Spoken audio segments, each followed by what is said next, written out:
Tried to rob me and walked off by himself, bro. I had just met dude yesterday after his death. It wasn't even hours after. Of somebody who was there, sat next to him, watched him, took notice of his withdrawn behavior. It's a whole video. I'm gonna tear that up. I put that in trouble. TAQUARI is finally speaking out, and he's not holding back. He's calling out his own brother, claiming he was the one who allegedly set up Duke the jeweler. And he's not just talking, he came with receipts, pointing fingers, and putting some serious heat on the table. In the middle of all this, Boosie jumped in with his own response, and now things are really getting messy. Duke the jeweler's tragic death in Houston has had the streets buzzing. He was shot right after a dice game where word is he came up big. The twist? Just before he died, Duke was spotted hanging out with Boosie. They were chilling, and Duke even posted a photo of the two of them on his Instagram. That picture ended up being one of the last things he ever shared, but now Boosie's distancing himself fast, claiming he barely even knew Duke. Boosie's been saying Duke just pulled up to his concert, they met real quick, and then Duke left on his own. He told folks some dudes tried to rob him, and he walked off by himself. I had just met dude yesterday. Boosie later sat down on Vlad TV to set the record straight, swearing up and down he had nothing to do with what happened to Duke. He insisted they met briefly at the dice game, talked for a second, and that was it. Duke left alone and was headed to the parking lot when the shots went off. Boosie even said it could have been him if things had gone down just a little differently. Boosie's standing firm. He says he wasn't anywhere near the scene when Duke got gunned down. He's swearing his crew doesn't move grimy like that. According to him, they're too successful, too comfortable, and got too much to lose to be out here plotting on someone over dice game money. These type of situations happens every day. Every day. At gambling and shit, whatever, you know what I'm saying? And rob the dice game or whatever, you feel me? But here's the problem. People online ain't buying it, not one bit. Yeah, Boosie's hitting all the right notes in public, but let's be real. The streets are watching, and they're not dumb.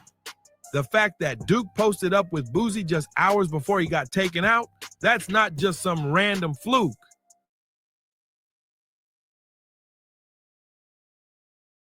Knows it too. That's why he's on defense, going hard, trying to shut the rumors down, saying stuff like, that ain't in my character. But when you gotta keep saying you're innocent over and over, people start to wonder if something's being hidden. And that Vlad TV interview, it didn't help. It actually had people giving Boosie some serious side-eye. Suddenly, folks are questioning his whole story. And what's even wilder, Boosie keeps saying his circle's financially set, like that somehow proves no one would have a reason to rob Duke.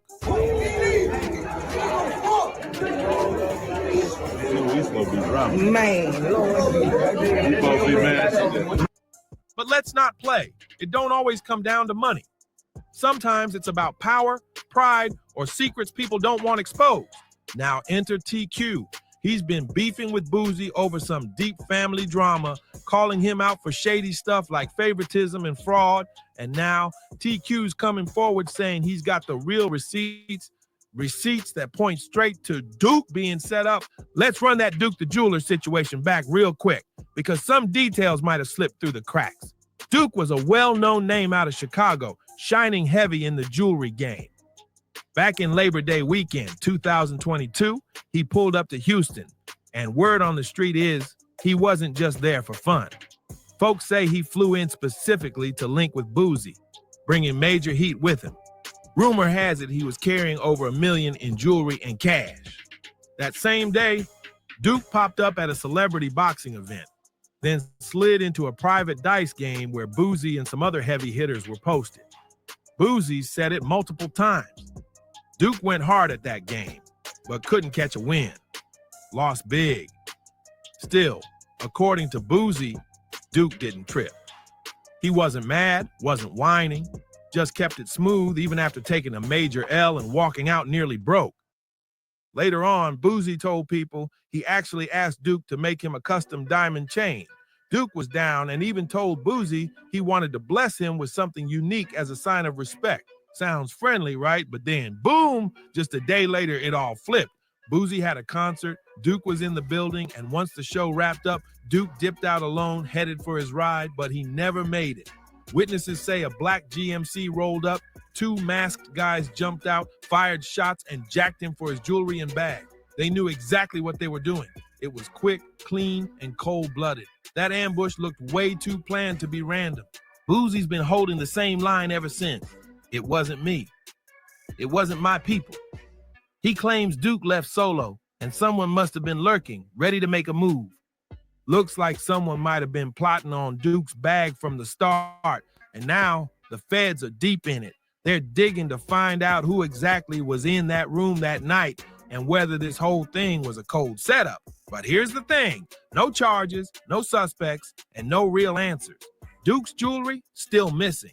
His killers still free, and Boosie still talking but not saying much that really clears his name. One of the biggest reasons people keep side-eyeing Boosie, he got pulled over right after Duke was killed. It seemed like a normal traffic stop, but the timing had folks raising eyebrows. This wasn't just a coincidence. It popped off right after the robbery and murder went down. Social media didn't waste a second connecting the dots, and once the feds got involved, it was clear. This wasn't just another case of rap or drama. They announced straight up, this is its own federal investigation.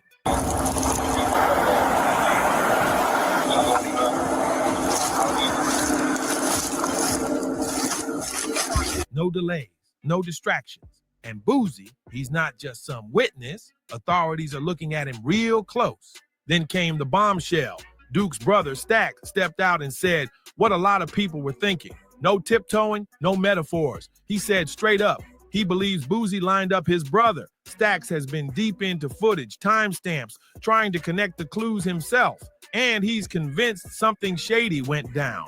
This wasn't just any random robbery. Duke was a known name, a respected jeweler who worked with major celebrities and carried serious pieces. That night, he came in proud, rocking his creations, showing love, not knowing it'd be his last night alive. And here's where it all flips. Houston PD reportedly found that same Louis Vuitton bag with Duke's jewelry inside Boosie's own house, not in a locker, not with a homie, at his crib. Allegedly, that Louis Vuitton bag ended up in Boosie's own house. Word is, Duke had asked Boosie to hold it during the dice game. But after Duke got taken out, that bag never made its way back to his people. No police handover, no official statement. It was just there, sitting like it belonged. And now Duke's phone is missing too. Nobody's seen it. Nobody's saying a word. Let's break this down. Duke rolls into Houston with over $1 million worth of jewelry and cash, links up with Boosie, hits a private dice game, ends up dead. Then suddenly, his bag pops up at Boosie's spot. Yeah, that's not flying under the radar. Not with the feds on the case. And now comes the real kicker. Federal agents track Duke's phone. Every device leaves a digital trail, and Duke's was no exception.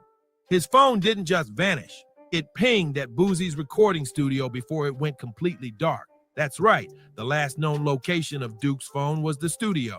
Phones don't teleport, so unless that phone took a walk on its own, someone from Boosie's circle had it. That alone is looking real shady. Somebody either got careless or they thought nobody would notice. But the feds noticed everything. When they searched Duke's rental vehicle, they weren't sure what they'd find, but what they did find blew the whole thing wide open. One of the fingerprints inside the truck belonged to Boosie's own nephew. That's not just an associate, that's family. And it didn't stop there. Boosie's little cousin got wrapped up in it too. Now you got 2 blood relatives tied directly to the scene. This ain't internet gossip, this is forensic evidence. No rumor, no hearsay. That eyewitness saw it all go down. Duke was leaving Boosie's house calm as ever, like everything was straight. No tension, no rush, just another day. But then out of nowhere, Boosie's nephew creeps out, not through the front door like a normal guest, but from the side, like he was already stashed there, waiting in the cut. That move alone got people saying this smelled like a setup. According to both federal reports and whispers from the streets, Duke wasn't caught totally off guard. He saw something was off and tried to swing first. He fought back. but it was already too late. Boosie's nephew allegedly pulled a strap, fired off shots, and just like that, it was over. This wasn't some spur-of-the-moment scuffle. This looked personal, and it looked planned. Now, here's the part that really got the feds leaning in. After Duke went down, his jewelry didn't just vanish into thin air. It was reportedly held by Boosie's cousin and them.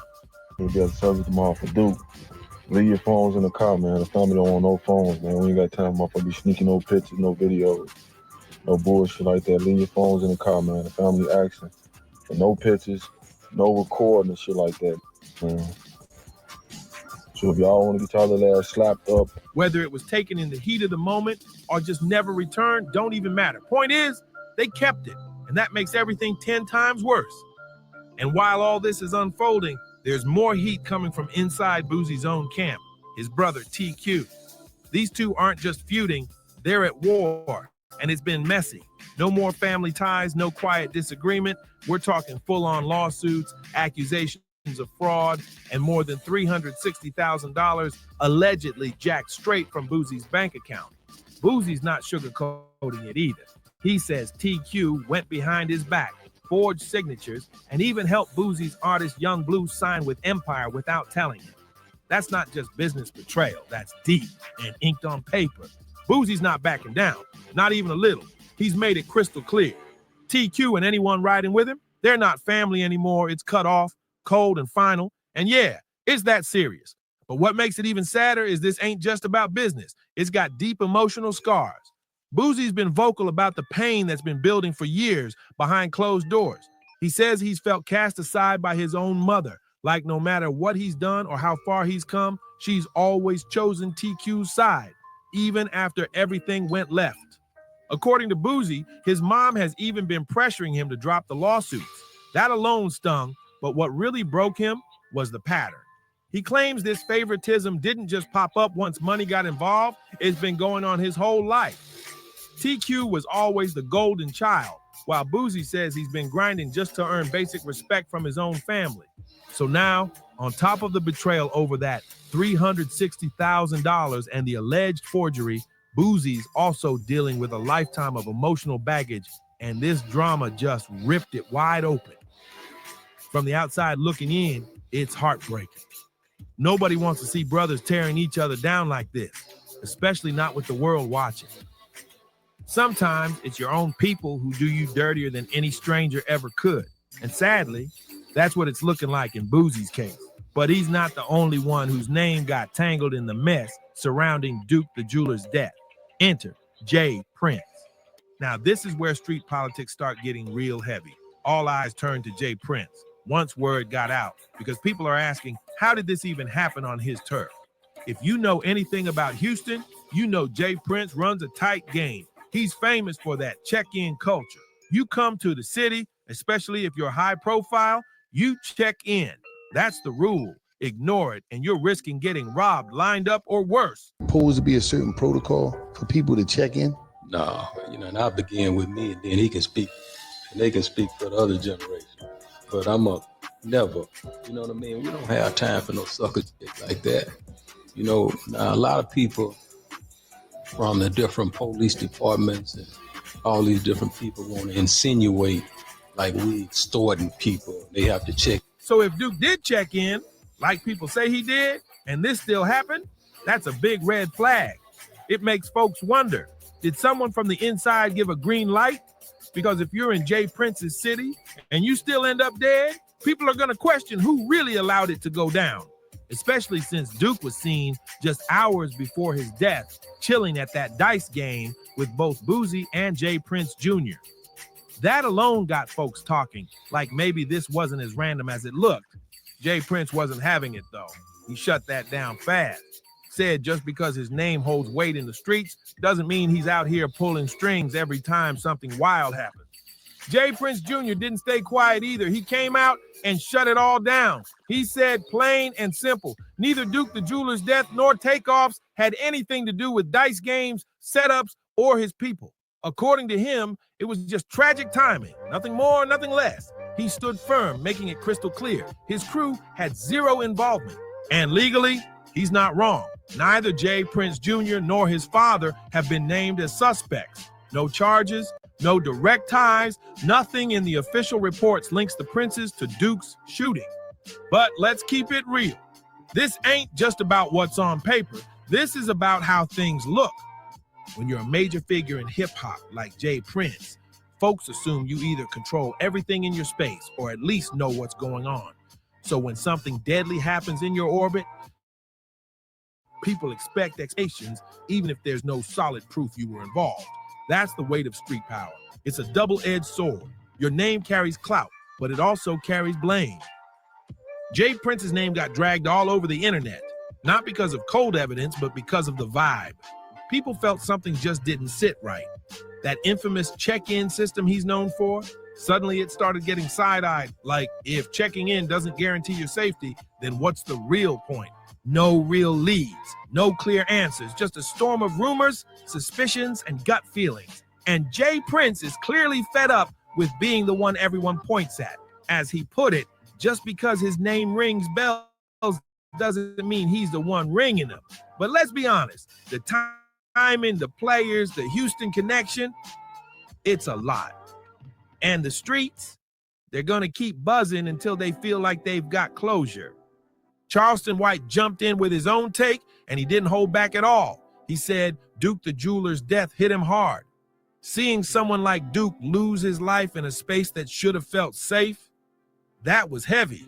Charleston called it what it was, another painful loss to violence in the Black community, and he wasn't afraid to start naming names. He straight up called out mob ties, aiming right at Jay Prince Jr. and his crew.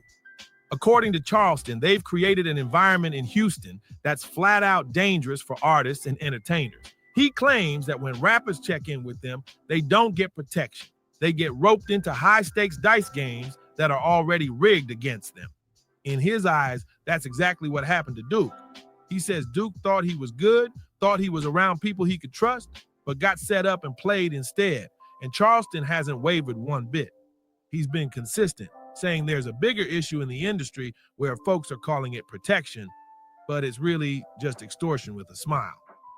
Charleston White's final take: Duke's death wasn't some random tragedy. It was part of a toxic cycle in the industry that nobody wants to confront. A setup masked as protection. And unless people start calling it out, it's only going to get worse. And with everything that's been swirling around Boosie lately, it's getting clear. The feds are watching closer than ever. Boosie's name has been floating through headlines for years, and his history with law enforcement, long and complicated. Yeah, he's beaten a bunch of charges in the past, but that kind of heat doesn't just cool off. It lingers, it follows, and now it's flaring up again. The pressure's building, not just on Boosie, but on everyone in his inner circle. And that's exactly how the feds play it. They don't just come for one guy, they unravel the whole web. One person slips up, and next thing you know, they're pulling every string, checking everyone's moves. And now that those old fraud claims tied to his brother TQ are resurfacing, it's adding even more smoke to the fire. People are wondering, could all of this connect somehow?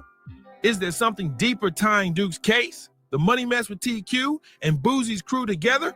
Now, when it comes to Jay Prince, his name always seems to surface anytime the streets in Houston get hot. He's managed to steer clear of legal trouble for years. But every single time something big goes down, whether it's Duke the Jeweler or Takeoff, people start asking the same old questions. How deep does Jay Prince's influence really run? And is anybody ever going to officially step in? So far, law enforcement hasn't moved on him. No charges, no official heat. But when your name keeps popping up in story after story, dice games, check-in culture, high-profile deaths, that kind of repetition can turn whispers into real pressure. Right now, nothing's confirmed, but the streets are buzzing, the feds are watching, and people everywhere are waiting to see what shakes out. Will Boosie and Jay Prince keep dodging the smoke, or is something way bigger brewing behind the scenes? One thing's clear, the spotlight isn't fading. In fact, it's getting brighter. So what do you think? Is this all coincidence, or is it finally time for some accountability? Drop your thoughts in the comments. We're watching all of them. If you're still tapped in, make sure to hit that like button